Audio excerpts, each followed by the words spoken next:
Good morning, friends. Stephen Ben-Nun with Israeli News Live. Today, of course, is September the 14th, 2025.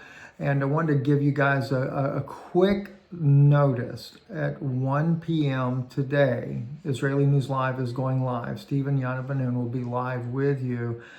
We're going to really go through the Charlie Kirk story there. Want to break things down for you. We've been kind of more slow to respond. Of course, I did have on Colonel Greg yesterday because Colonel Greg, for those of you that did not know, was a sniper. And of course, to his regret, and he'll tell you that, I forget, gosh, like 260 kills in his life. This was before he became a Christian, and of course his PTSD from all these events has been very traumatic over the years. But we've talked to him a little bit about things. I actually took, for the first time, I took the video, and we're not going to show that video directly, but we're going to be talking about that, the frame by frame from the front view.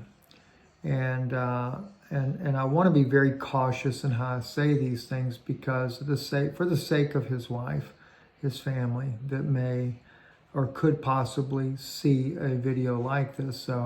But there was a very large exit wound on the this side of his neck here from where he was sitting at.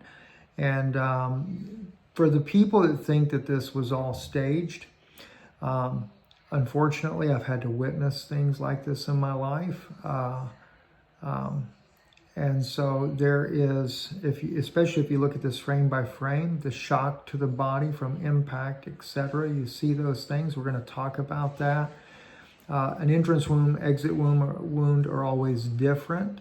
It's clearly from his side. It's not from the front, from the patsy that they use to blame this on.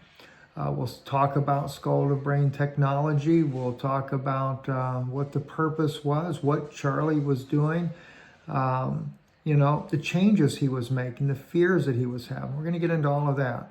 Also, too, I'm going to be doing on Patreon tonight, I'm going to be talking more about Venezuela. I'm going to be talking about the Silk Road Initiative. I'm going to be doing another dive into that issue there that I haven't done in years. And what that real reason is for this, for the desire for the United States to take over Venezuela. And of course, too, you got to keep in mind, it was back in May when Venezuelan President Maduro made the agreement with President Putin. And so that's also a big concern. I know that Steve O'Neill, who were on John Moore's show on Tuesdays, he's a nuclear physicist, very smart, very intelligent man. And that's one of the things that he has brought up as well, is because we don't want a Russian military base that close to the United States. But then again, they got closer military installations to the United States just off the coast of Alaska. So, it's kind of foolish to even think. I mean, not to say that it's foolish to think that. It's not foolish for Steve to make that analysis. It's clearly why it is, just like the Cuban crisis. We didn't want him off the coast of Florida like that. But it's too because Putin knows, just like the president knows, that Venezuela has the largest oil reserve in the world. Not just to mention gold and other natural precious minerals that they have down there, but the largest oil reserve. So they, like the UK, want to say that the elections were all fraudulent and they want to get him out of power and put in their own puppet master in there so they can control that.